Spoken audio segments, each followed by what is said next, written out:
Goeiedag, good day, fellow South Africans and citizens of the world.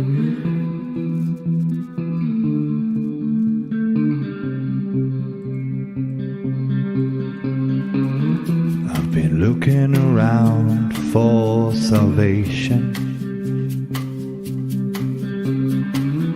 I've been looking around for the truth. All around me I see frustration,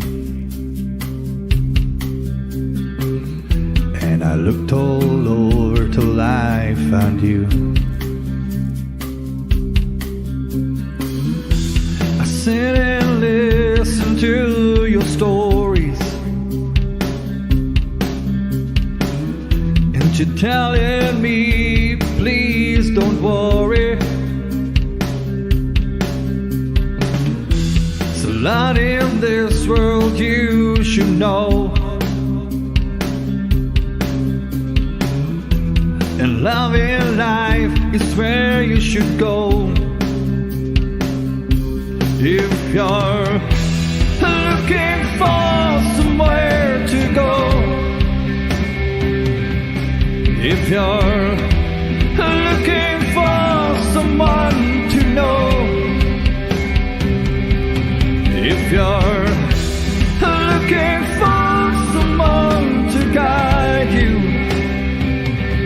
then love in life will guide you.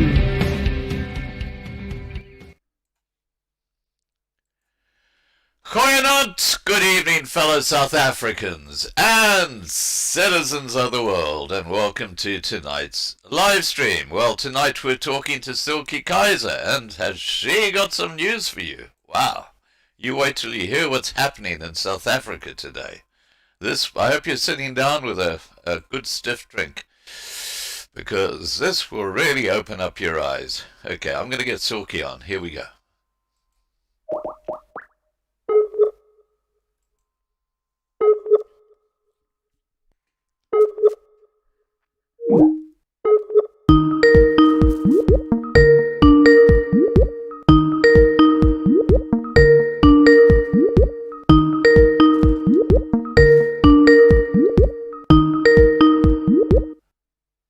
Let me try again. Here we go.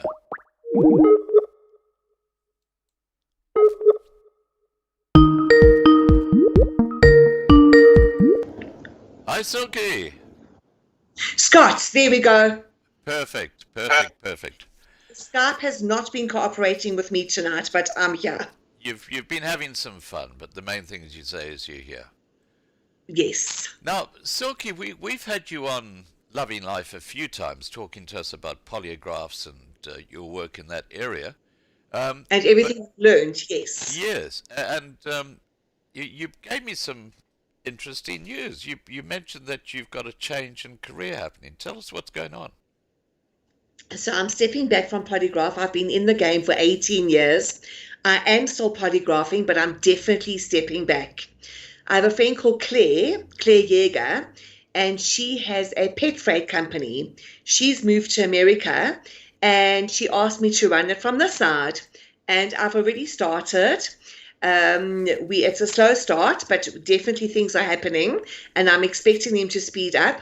And I've also been renovating my house. I've been living in this massive house on my own for 3 years. Wow. So I'm turning the front into a unit completely separate from the rest of my house. We're going to close off the doors, put soundproofing. We've been painting, plastering. It's an old house, putting laminate flooring, very expensive.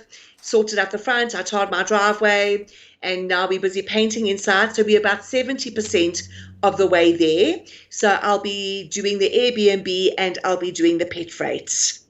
And those should keep me very busy. But for now, I am still polygraphing, but it's going to end very soon. Yeah, look, I think Airbnb is the way to go if you've got the space, because it's a good I additional do, income. yes. Yeah.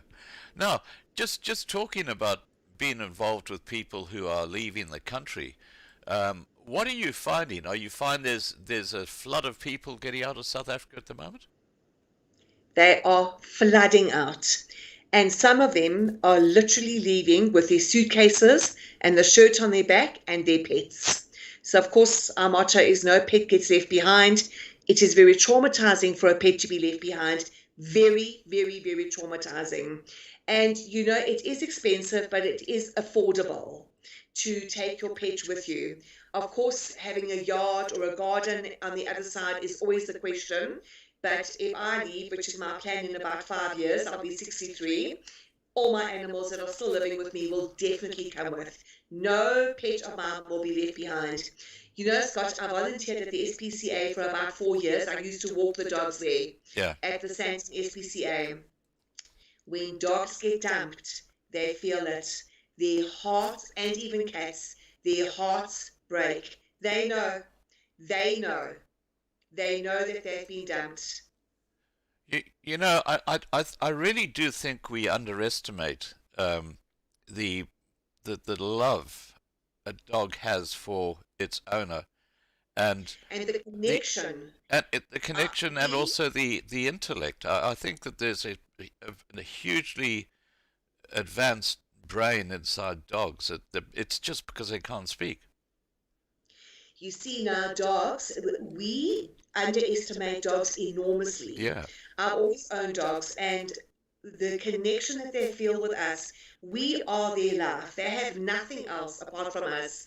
So, of course, my dogs go to creche every day, well, almost every day if I'm not home. So at least they have stimulation, etc. But so many dogs just sit in their yard day after day after day, not walked, not sterilized, no stimulation, no nothing. So I always say, and I'll say it, people like that, you don't deserve a pet. Yeah. You do not deserve a pet. If you have don't get a dog. If you're just going to come home and tell the dog, go away because you irritated, you've driven through traffic and whatever else, that dog has been waiting for you the entire day. Yeah. Has nothing to do all day. So I say I always say sterilize and exercise, because then you'll have a happy dog. Yeah, and let's face it, dogs are a wonderful way of protecting your own home and assets, because someone's breaking in, they hear a dog, they're going to kind of go somewhere which is a softer target. Now, go ahead. So when I interview people in prison, they did say to me that the small dogs are #1 deterrent. So I've got one small dog and 2 big dogs. I promise you they'll be a deterrent also. And dogs must sleep inside. Outside, they're useless. They spray doom in the dog's face, or they obviously poison them, which we all know. Your dog has no business being by the front gate. And they'll also steal your dog. I mean, you know what they do, Scott? If your dog is wearing a collar, they'll hook that dog's collar and lift your dog over the gate. And this is your pit bulls, your power breeds, and especially if they're not sterilized. But it's not only power breeds, it's other dogs as well, because they start training the dog fighters. They start training their dogs from very, very young. So about a year ago, an Alsatian puppy was stolen out of its yard here, near where I live, found in the veldt, torn to pieces, obviously trained for dog fighting. Wow. Now, yes. just talking about dogs, you've put a point here that children burning a dog. Yeah. What motivated them? What is that all about? So this was about, I'd say 4 months ago. It was in the news, but obviously just a small blurb, because not even farm attacks are being covered in this broken country of ours. Yeah. These children got hold of a dog and they set it alight. It was still alive, and the dog did die. So that immediately shows me that there is no strong father figure in that home, and that these children themselves have not been shown empathy. They're probably growing up in a home where there is extreme violence. They're probably growing up in a home where there is addiction, probably alcohol or dacha, if not NRP. Yeah. So when children burn dogs like this, or they hurt animals, because what is the #1 sign of a criminal? They'll hurt animals. They have no empathy, no compassion. Sociopaths also hurt animals. They talk about a triad, which has been debunked, but it was very interesting with sociopaths. They say there was a triad: arson, bedwetting, and hurting animals. So most of the sociopaths that I've interviewed have definitely hurt animals and hurt them badly. So setting a dog alight and laughing, there is a massive disconnect in those children's brains as to what a dog is capable and how a dog is capable of suffering, is what I mean to say. Because an animal experiences the same range of emotions as human beings: jealousy, fear, a need for love, a need for security, a need for safety, a need for recognition even. You can't just walk past your dog. That dog will... What I noticed when I worked at the SPCA or volunteered at the SPCA is that animals definitely have self-esteem issues. I noticed that the dogs at the SPCA do not have self-esteem, and the SPCA do an awesome job. I will not hear one bad word about them. Anybody who wants to judge the SPCA, come. I'll meet you there tomorrow morning. You walk up and down those aisles and decide which dog will be euthanized, because there are no homes. However, I digress. So those children, there's a massive disconnect. And this is, so as I said, they are being brought up in a home where there is no empathy. So when your child falls, it's automatic. You should be nurturing. Pick your child up and comfort that child. They probably have not had any of that. And probably been beaten, probably with a sjambok or something, which is very common in some homes, where children get beaten by sjambok. And in some cultures in South Africa, that is common.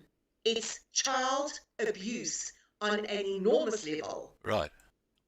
Okay, well, look, I see if a couple of people are saying in the side chat, I'm turning the sound off until we've gone past this subject. Well, Petruza, we've finished on that subject now.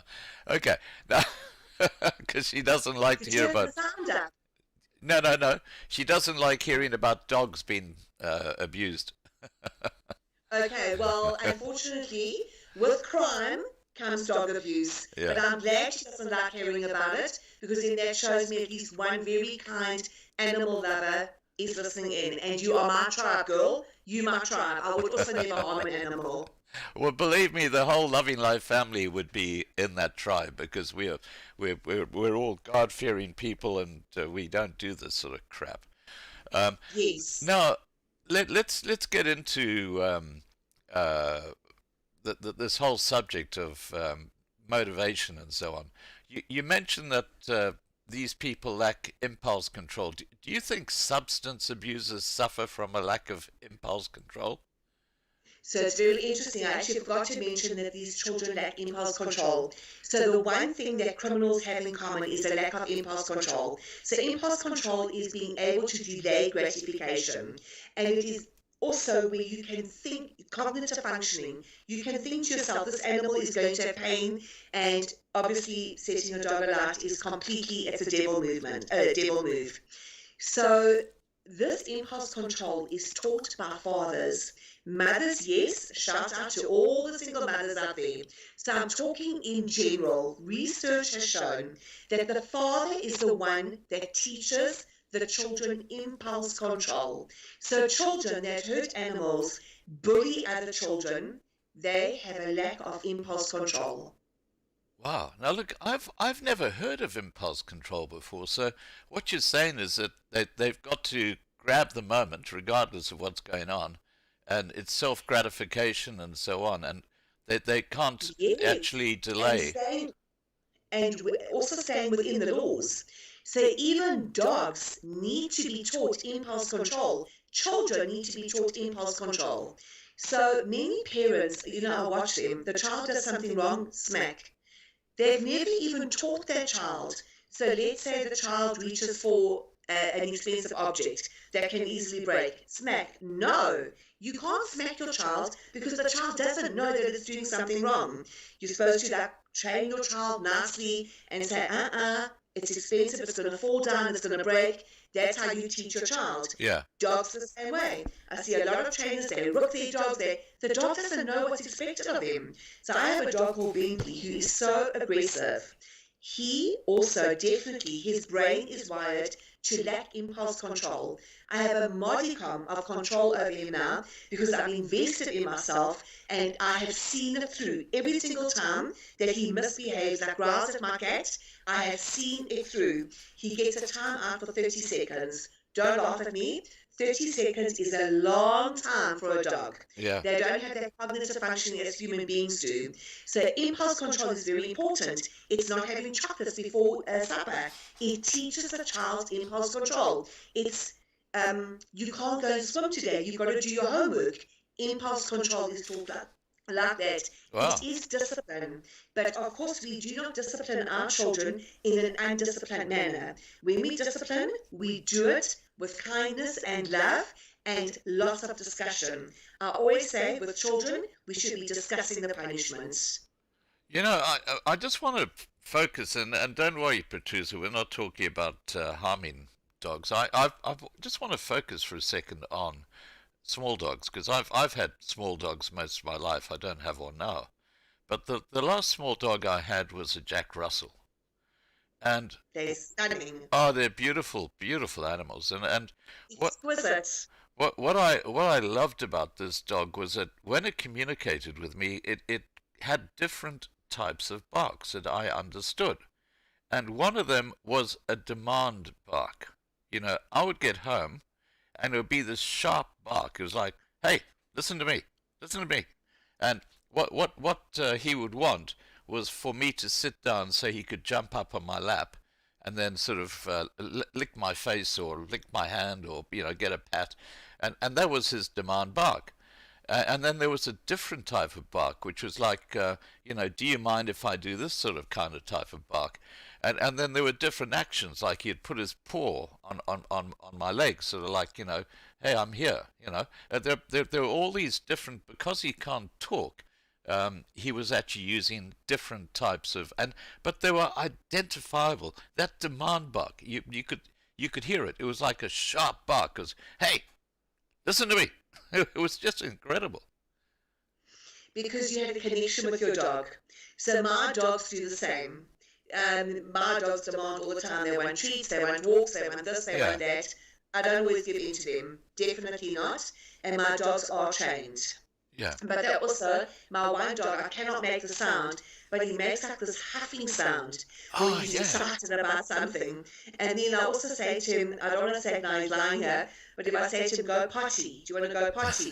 He'll let me know if he wants to go potty or not, because he hasn't been thinking about it, lying in front of the heater. Yeah. And I say, where are we feeling pressure, Ricky? Do you need to go potty? And then he'll get up slowly and go outside and then run back in, because it's freezing cold now. Well, you know, I mean, they really are little human beings. They actually. are. This little Jack Russell I was talking about, it always used to hop up onto my bed. And if I was lying there, you know, sort of half asleep, maybe I was waking up or going to sleep, he would come and he would sort of lie next to my hand. And then with his nose, he would sort of get my fingers and try and flip them onto his back. And while he was doing that, he made this little noise like a, you know, hey, you're supposed to be patting my back. I mean, the communication is extraordinary. Anyway, let's get back to our subject here. We're kind of off the topic, and I'm sure Patricia enjoyed that bit. Wow. Okay. Well, this is quite relevant to what Jan Fulyun says. He says, one of my teachers got deported, broke a child's arm and pushed him out a window. Well, okay, well, we're not talking about that.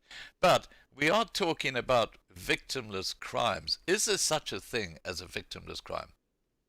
There's always a victim. There's always a victim. So let's say, for example, a car gets stolen and nobody gets hurt. You do get hurt, because insurance never ever pays you out what you owe on the car or what the car is worth that you can buy a new car. And the shock of coming out and finding your car stolen, you're a victim for the rest of your life, because that is a shock. Stealing from work. So let's say somebody takes an exam pad for home.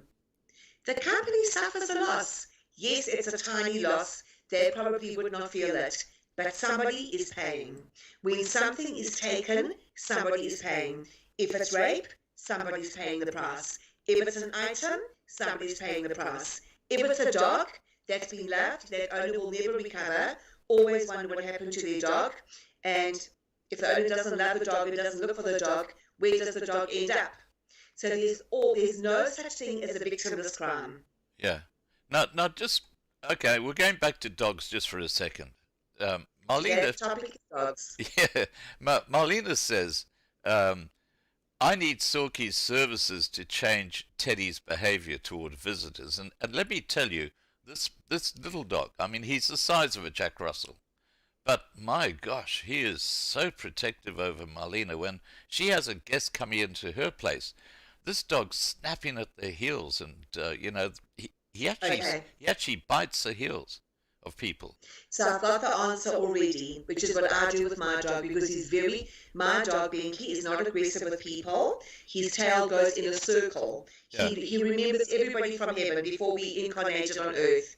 But with other dogs, super aggressive. He'll kill. So I do not set Binky up for failure. There's no Emmerich Dam, there's no Walkhaven, there's none of that. I take him where there are no other dogs. I've often thought of muzzling him, but if a dog growls, if one dog growls in a pack, it unsettles the whole pack. So I can't set Binky up for failure. So she must put her dog away that she does not set him up for failure. Because you cannot get the aggressive out of a dog. I'm not a dog expert at all, but I don't believe that you can get the aggressive out of a dog. I've tried everything with Binky. He'll still kill another dog. So what you're saying is if she has a guest, she should put the Put him dog away. into a bedroom or something like that. And Absolutely. Absolutely. wow, okay. She's Because setting him up for failure. Otherwise, she's going to end up smacking him, shouting at him. Nothing will get that behavior out of him. so it's a learned behavior that he can't get rid of. I also think it's the way that the brains are wired. All my dogs have been socialized the same training, everything. Ricky and Binky could not be two more different dogs. Had the same growing up. The same. Yeah, It is the way their brains are wired. yeah, different personalities. Totally. Yeah. Now, when we started this kind of disconnected discussion, we talked about this terrible situation where this dog was, now, what is the motivation for someone committing arson? I mean, you're in South Africa. There's so much arson that takes Okay. place, and So obviously we have people that burn down libraries, burn down Yes. schools, burn down this. So I almost want to say, because our education level is so low, what does education do for people? It allows them to think out of the box. yeah, It does broaden their mind. So when they burn stuff down, it is so short-sighted. And it's also crowd mentality, because there's different ways of committing arson. So they are in a crowd, they're hyped up, and they are very, very, very angry. We have a very angry nation in South Africa. And I know everybody talks about land. Eusebius Makaza sadly passed away, and he and I had many arguments, or Yeah. a few arguments about this whole thing. Because I'm saying it's not a land issue. We have a dignity issue in South Africa. Many people still living in poverty. The ANC have not uplifted their voters. So these people are angry. The student rights, they were burning everything down because they wanted free education. Now they've got it. Who's paying for it? Probably us. I don't know. I don't have a problem paying for it, but are they right? Are they seeing their degrees to the end? I do not know. Another way of committing arson is for sexual arousal. what? So there are some men who will set fire, they will film it, and they will masturbate at the same time. Oh no. Then there was a research done years and years ago. When women commit arson, it's often just before their period. Oh wow. Interesting, eh? Well, look, I've got a theory when it Or comes. obviously, sorry, also for insurance purposes. Yeah, People will commit arson for insurance purposes. yeah, but they normally get caught out. Look, I've Yes. I've got a theory about when we talk about the in particular the black population in South Africa when it comes to things like arson. Burning tires, well- all of that is arson. Yeah, but attacking a municipal office and shredding it because they didn't get service delivery and things like that. And it to me, I believe a lot of this has to do with the limitations of their language.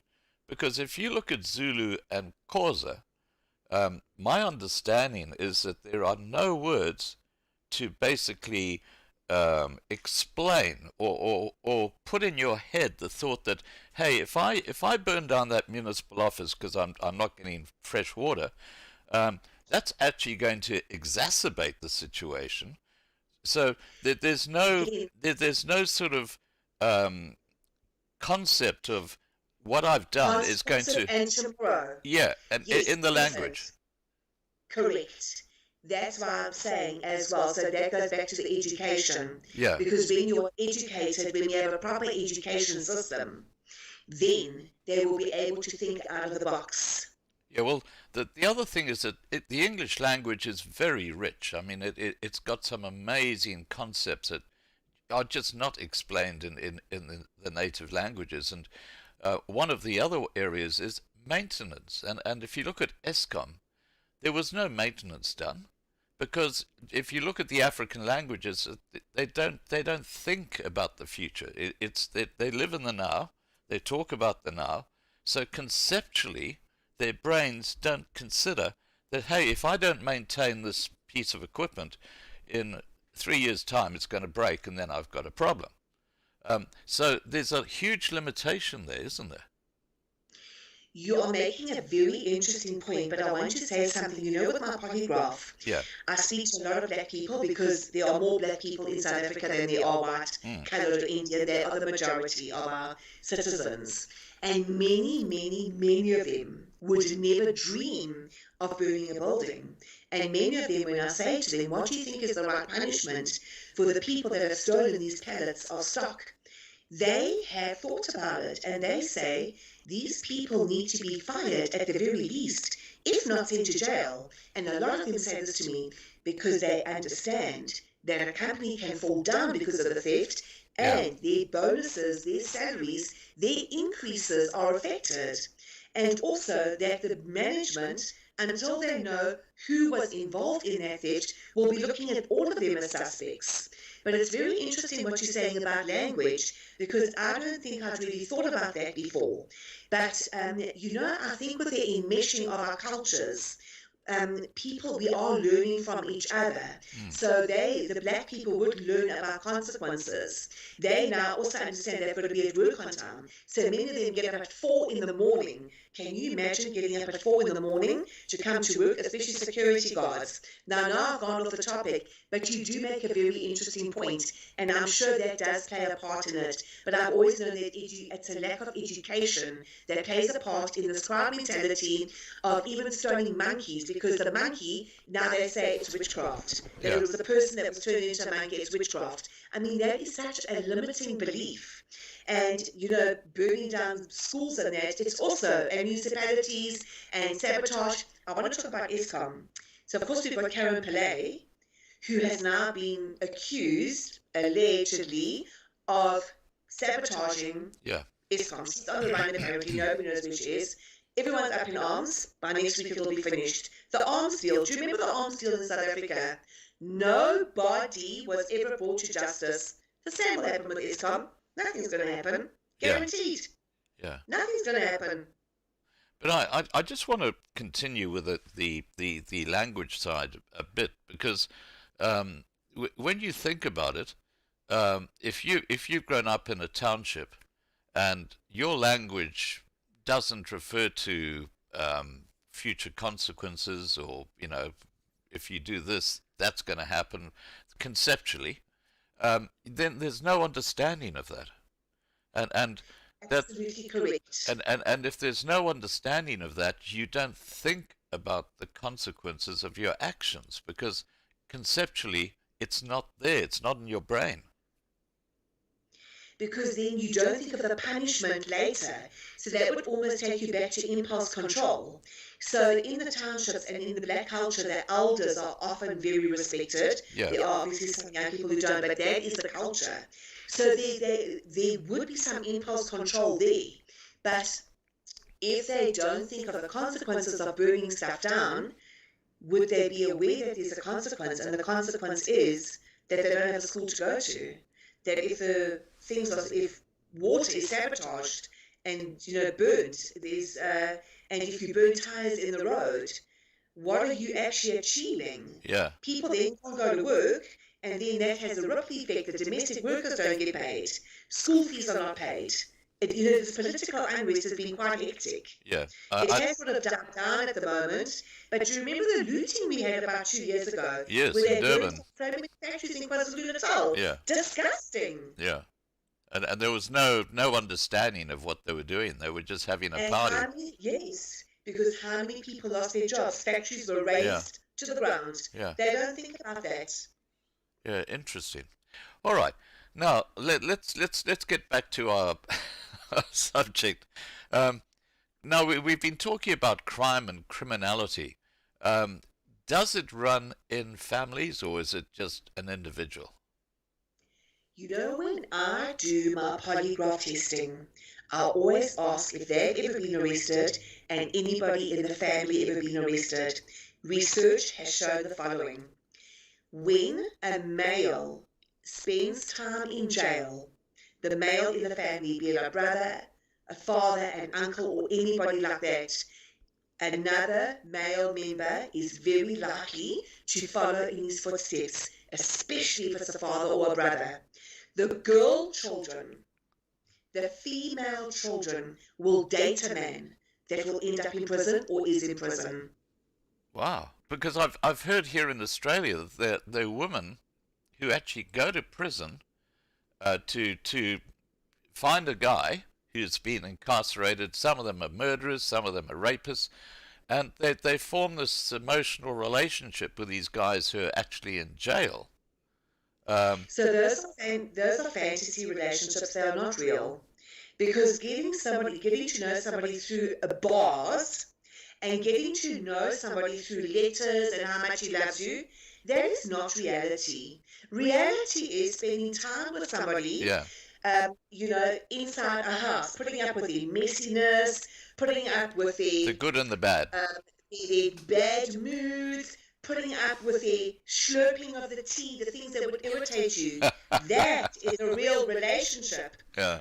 These are fantastical relationships, and possibly a little bit of trauma bonding, and also this insane attraction to the badass and gangster. Thabo Bester, women are fawning over him. I said in my TikTok video, fawn over Thabo Bester. Go and have a relationship with him. What is the end result going to be? You get hurt. Look at Nandipa, the doctor. Where has she ended up because of her infatuation with this rapist, murderer, scam artist, because he is a scamster. Nobody talks about it. How did he make his millions? I don't know. I'm assuming he scams people. Wouldn't surprise me if it was like a 419 scam. But women are falling over Thabo Bester. And I'm telling you, the only result you will have is utter chaos. I mean, we had that earthquake here. Okay, I'm sure it was more like an earthquake. Yeah, the one at Boxburg. And there were memes saying, is Thabo Bester still in jail? We just had to check.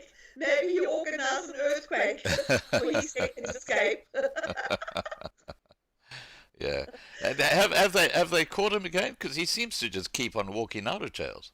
No, he's in prison. He was. They were taken from Tanzania. They entered there illegally. They were deported back, or I can't remember the other word now. But Nandipa did try and bring something to the court to say her removal from Tanzania and being brought back to South Africa was illegal. The judge said to her, got a problem, please approach the courts in Tanzania. But of course she's in prison here and no bail, and so it shouldn't be. Yeah, exactly. But she got involved with the wrong guy, and she helped him escape. They probably killed that person that was found in his cell because he died from blunt force trauma to his head. You know what really surprised me about that woman, that doctor, was that she was a really attractive woman. And you think, why would she do that? Why would you ruin your life? A need for excitement and not thinking things through. Wow, okay. Because anybody who goes for somebody who's in jail, that person is high risk. Yeah. Obviously, depending on his crime. I mean, if he shoplifted at the age of 15, well, nobody at the age of 15 should be put into jail in any case. I actually don't believe in the concept of jails, by the way. I don't know what the answer is, but I don't believe jail does anything to people but make them worse criminals. Some will come out having learned a big lesson, but being traumatized because you've got the gangs there, the 26s and the 27s and the 28s, and the 30s. It's only by blacklisting that you can be part of them, yes. So somebody like Nandipa probably thinks, she deserves the world. She's very pretty, has money, is educated. What surprised me was her father. My fourth book is going to be coming out one of these days. Oh. It's called The Father, and I'm talking about the lack of a strong father figure in childhood. She had a strong father figure, but now does this father, is he involved in criminality? Is that why she followed in his footsteps? Is that why she's ended up here? She had a husband, she's got 2 beautiful, beautiful children, and now she's in jail because she had to follow, not her heart. I'm not going to mention the other part of her body that she followed all the way to prison to be with Thabo Bester. How she could even think that he was the one for her, I do not know. Because a relationship like that, you will only live in anxiety. You will only worry all the time. How's she going to get him out of prison? He convinced her to do all this crap. You know what it reminds me of is Rasputin. That Russian. Yes, Rasputin. Yeah, yes. with the princesses. Yes. Yeah. And apparently he was not washed. I mean, I don't know about. He was dirty. Filthy, and Boney M wrote a song about him. Yeah, but people are funny. I think of Sophia Loren. I mean, she was such a beautiful woman, absolutely stunning woman, and she married this big, fat, ugly guy. And I thought, what's going on here? I've forgotten what his name was, but, I mean, he's the sort of guy that you'd expect to be either on his own and here he is, and I think they were married for a long time, weren't they? Yes. Yeah. Anyway, let's get back to we were off the subject again, but that's so off the topic, Scott, yes. But look, just talking about abuse, why do we seek out abusive situations when we grow up in a family that is abusive? You would think that victims of abuse would seek out peace and harmony, wouldn't you? Nope. And I'll tell you why. Because the word familiar is derived from the word family. So we become comfortable in abusive situations. So we seek out what is familiar to us in adulthood. Some of us will stop and think and say, okay, I never want to be belittled again. I don't want to be demeaned again. I don't want to be scapegoated again. I don't want to be gaslighted again. I don't want to be derided, scourged, all these things. I don't want it for myself anymore. Yet they will seek out somebody who will do that to them to make them feel the same way that they felt growing up. Wow. It takes a lot of digging inside of ourselves to say to ourselves, no more. Let me rather meet somebody and be with somebody who is kind to me. But of course, women, so I'm talking about women now, but it can be with men as well. People that come from abusive relationships might find somebody who is decent and kind and well-mannered, because people that are ill-mannered will scapegoat somebody. Yeah. Let me use the word scapegoat. It covers a myriad of things. Somebody who's been the scapegoat would probably find somebody who is kind and decent and well-mannered weak. Yeah. They would probably find that person weak because they would see abuse and the ability to be abusive as strength. And it is not strength. It's not strength. Abuse is abuse, and that's all it is. Yeah, look. And abusers know when they're abusing us. They do know.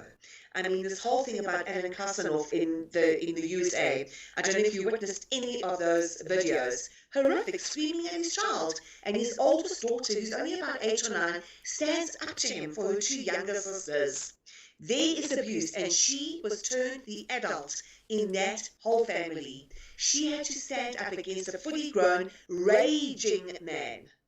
Yeah, wow. Wow. So the damage is already there. She'll probably trauma bond when she's older. Yeah. Now, the guy who was with Sophia Loren is Carlo Ponti. I'm just looking at comments in the side chat here. Thanks, guys. Thank you, people.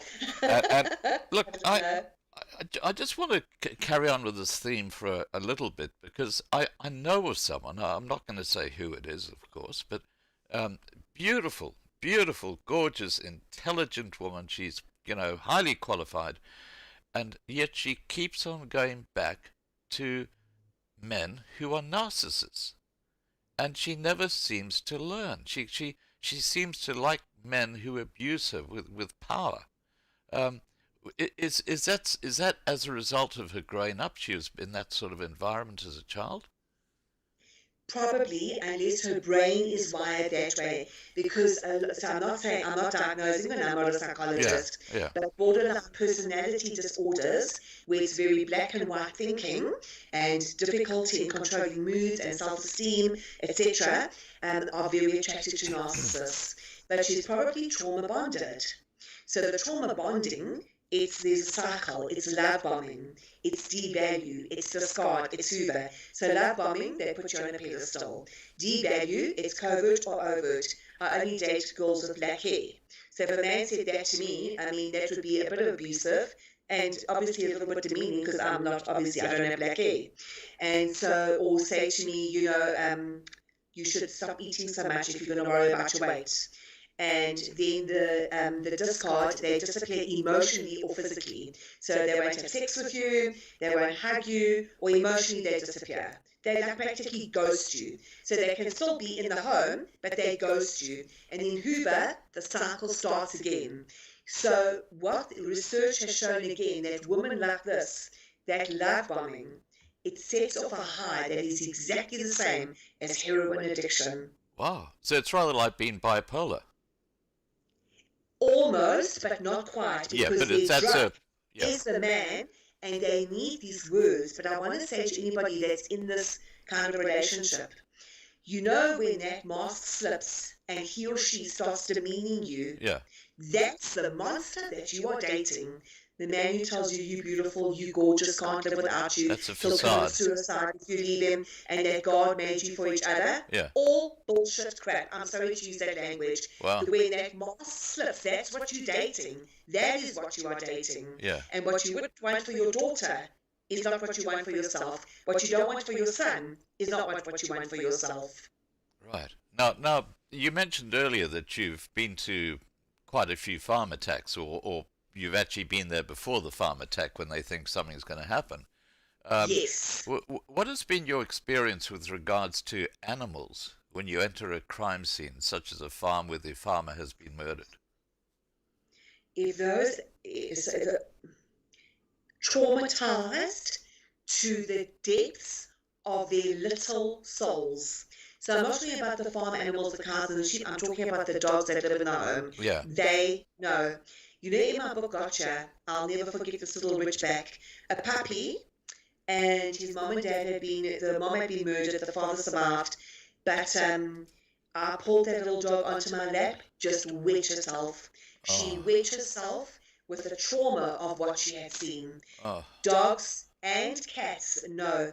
I've even seen absolutely hiding under the bed, cats hiding under the bed. So obviously when I get there, if there's been a murder, the family is completely devastated and they can't even string a sentence together in their heads, that the animals are forgotten, and I completely understand. But I do see those animals. They definitely know that something is up. There is such a ripple effect to farm attacks, and it's not being covered anymore. And I read something the other day, whether it's true or not, I don't know, but 8 farmers have been murdered in the past month. Yes. They're being murdered, and nobody's saying anything, but we're complaining about food prices. So when these farms, so the ANC is giving land, it's definitely giving land, but it's not a success. If the ANC had to give me land, my land would stand. I don't even know how to plant a lettuce. I have no interest in knowing how to plant a lettuce.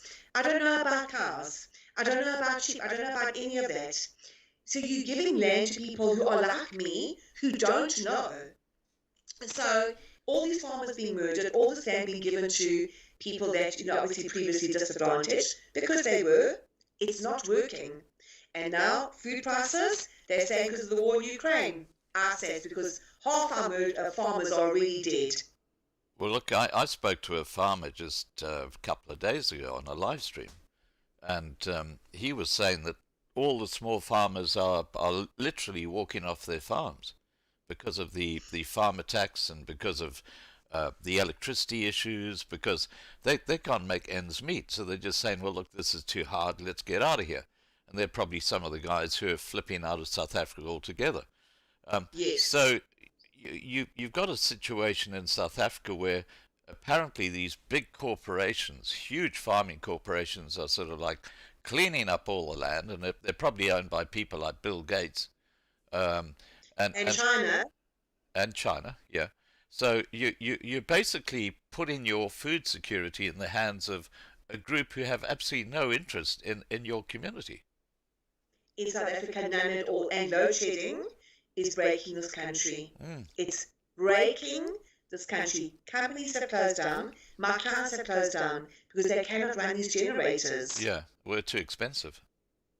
The diesel is way too expensive to run them. Yeah. Now, okay, this is the elephant in the room. What can be done to stop the criminality in South Africa? It's going to take years. Eskom will never be cleaned up. Never, ever, ever. It can't be, because there's too many criminals running it. I heard the other day that before you can even start selling coal to anybody in Eskom, you've got to put down R1 million bribe. Yeah. Well, it's going to take years. The whole of Eskom should be closed down, and every single person there should be obviously lose their job, and those that are honest will find other jobs. But Eskom should be shut down and privatised. Go into the private sector. Well, it's interesting because I had a chat to Davy Ruet last night. We had a live stream, and he said a couple of things which really struck a chord. And he said that the best thing they can do with Eskom is literally shut it down or go into business rescue, and then they can sort of decide who they're going to hire, because they've got something like 40,000 people when they only need about 20,000, and they're averaging. Yeah, they're getting about 70,000 rand a year or something like that. And was that a 70,000 rand a month or a year? I'm not sure, but it's 70,000 rand a month. That's crazy. That's absolutely crazy. But he also said that in South Africa the big problem is that the entire country now has a psyche of crime. It's not a normal society. Every aspect of what's going on in South Africa has some sort of criminal element. So it's embedded now into the society, and to try and weed that out is going to be a huge task. There are still many people in South Africa that are honest. Yeah. Because I'm still polygraphing, and I polygraphed. I did 10 tests yesterday. Only 2 people failed. The other 8 were completely innocent of that. So I agree with Davy Ruth. There is a huge problem of criminality in South Africa. But I would be a little bit hesitant to brush everybody with the same, to paint everybody with the same brush. Well, there's always good and bad, but I think the problem is that the actual psyche of the population in South Africa is, because of the leadership doing this. They say, well, look, if the ANC ministers can get away with stealing millions, well, then why shouldn't I be able to get away with stealing, relative amount, like a car or something? Yeah. Can I tell you what's happening in locations with electricity? So locations are the people that are obviously the poorest of the poor, because of the enormous unemployment rate. So I say this without any judgment whatsoever. But there are people in locations that do illegal connections. Yeah. So let's say I'm living in a shack in a location, which obviously I'm very blessed I don't. I pay 100 rand to these people, and I've got unlimited electricity. And let Eskom or Ekurhuleni drive in there, they'll stone them to death. To get rid of those illegal connections. So there's lots of electricity. So I dropped my phone.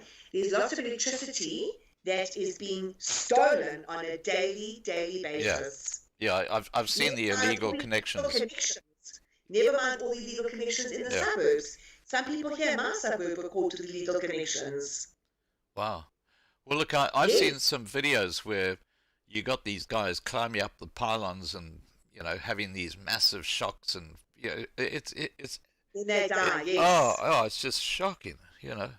Yeah. Well, look, I think the thing that sums up South Africa so succinctly is that new word that I learned last week, kakistocracy or kakistocracy. Have you heard of that one?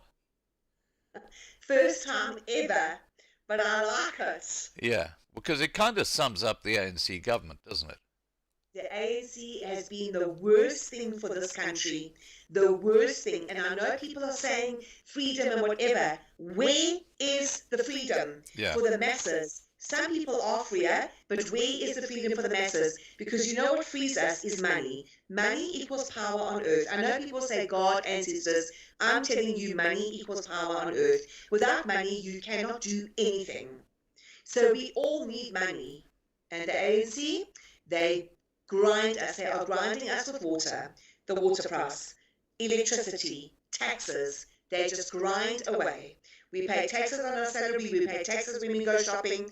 People are eating crap food, which means more illnesses, which means the hospitals are even under more pressure.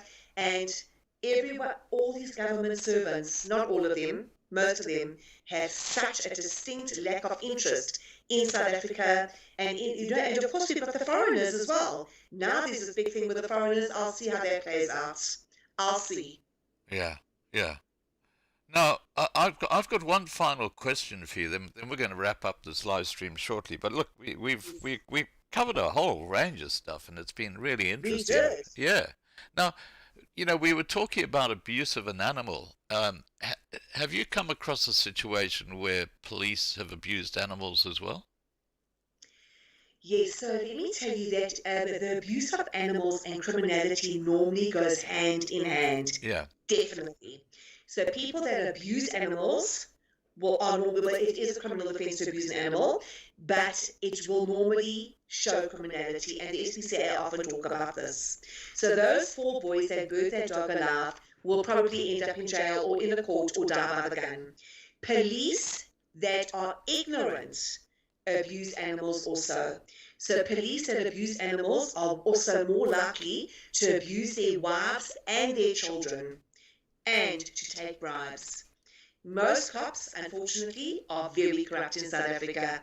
Very, very. But there are still some clean cops. You will probably not find them abusing their animals. Yeah. Well, that's really interesting because I've always been of the belief that if someone's abusing their dog, then that's who they are. They're abusers. They're people who will do that to anyone who becomes close to them. Yes. And the other interesting fact is here in Australia, if you've got a little dog and you go to one of the parks or something like that, it's what they call in Australia a chick magnet, because you'll find that because you've got a little dog, you've got these women who walk up and say, "Oh, hello, what a lovely little dog," and it's sort of it's really interesting, the psyche I behind love it. it. Yes. Yeah. Now, okay. So look, animal abuse often always goes hand in hand with criminality. Now, Silke, you've got some big changes happening in your life. I mean, doing this new job that you're doing and taking guests in for a B&B. What are your plans for the future? Have you got anything, or are you just taking it as it comes? So I'm taking it as it comes for now, but I do have a German passport, and I'm definitely keeping that German passport updated, current, and very, very safe. Right. Okay. So what you're saying, if the shit hits the fan, you're out of there. Yes, but I don't have the money to go now because, I wouldn't go with nothing. Yeah. I wouldn't go with a little bit of money. You need a lot of money to immigrate and to still at least have a decent kind of life. So I'm happy to live in one room, but I don't want to go there and have to go to a shelter or something like that. I've worked very hard in South Africa, worked hard to buy my house. It's very expensive to buy a house. Sunk all my money into the renovations now. But I think, between the Jaeger freight and the Airbnb, I will be okay. I am still polygraphing for now, But it's time. It's time, Scott. Yeah, no. 18 years in the industry, and I will never, ever regret it, because what I learned, I was very naive when I first started polygraphing, and the old Silke is gone. And sometimes I think, I wish the old Silke where I could just sit in the sun when I was young and not know about sun damage, eat a chocolate and read a good book. Those days are gone, because I've seen such big things that any book I read would really have to be big as well to hold my attention. Right. Okay. Silke, thank you so much for joining us tonight. Thank you. It's been a pleasure as always. Yeah. Now, is there a message you'd like to give to people who are watching this video now, or who might watch it later? Something you'd like to share? If you ever see an animal being abused, please be its voice, even if it's your neighbor. There is a way to do it safely. SPCA will never repeat and never ever let anybody know if you make a complaint. But please be the voice for animals that cannot speak for themselves. Okay, fantastic. Silke, have a great evening, and take Thank you, care. and you, Scott. Thank you for everything. Okay, bye for now. Okay, then. Bye-bye. All right, guys, that was Silke Kaiser, and interesting career change, but good on her, and let's hope the Airbnb does what it's supposed to do. I'm just looking for my... I think everybody by now knows what's going on. There we go, I found it. All right, I think tonight we'll go out with Hier Bly Ek Boer. Have a great evening, everybody, and don't forget tomorrow night, 8 p.m. Johannesburg time, we will be having another live stream. Bye for now. Meer as 61,000 van ons voorvaders het op die grens vir ons gesterwe, sodat ons vry kan wees. Die is my land, die is my reg, hier is ek boer.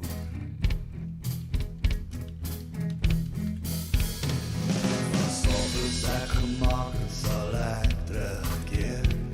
Die Bybel is die woord waaruit ek leer, soos die grond op die aarde. Hier bly ek boer.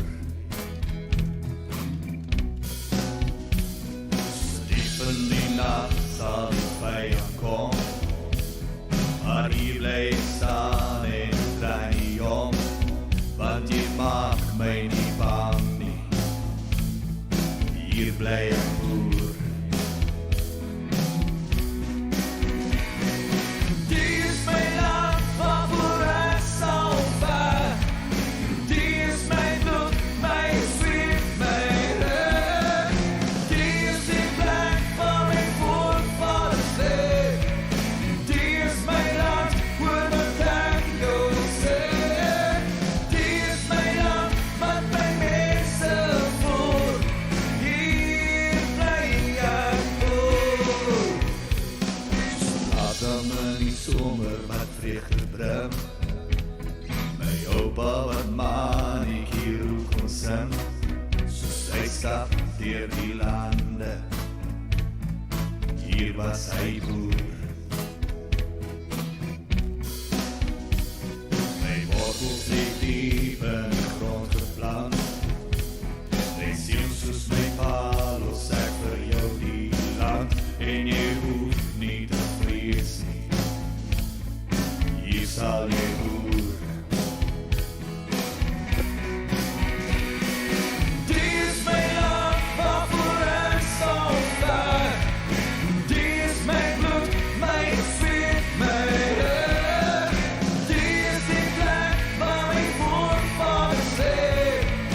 Die is my land, hoor wat ek jou sê. Die is my land, wat my mense voer. Hier bly ek boer. Die sal kom,